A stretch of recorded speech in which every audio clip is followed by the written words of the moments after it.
right, welcome everybody. I'm Wes, this is Greg, and today's question is about the pandemic and kind of the struggles. The question is, what are the main struggles that we've seen offices go through since they've reopened?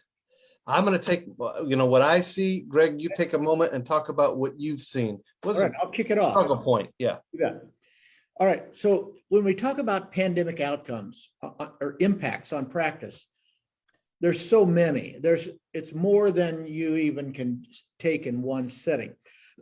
But there's one that I get posed to me almost daily to Wes and I, and that is, I got a person that she's just ineffective. I want to get rid of her, but I don't think I can replace her.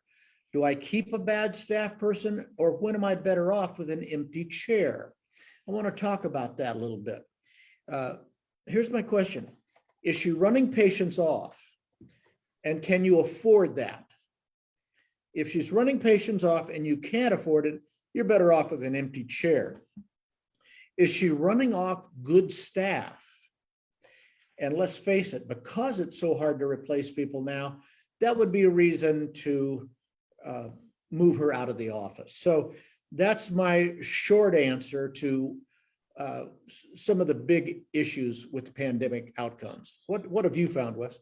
Well, obviously, everybody's going to say hiring. And so I'm not going to state the obvious because that's been beaten to death. But I would say the big outcome difference between offices that I've seen, ones that did well and ones that didn't, the ones that quickly tried to get the equivalent of hygiene back into the practice. When I say equivalent, let's say you had 6 days of hygiene a week offered.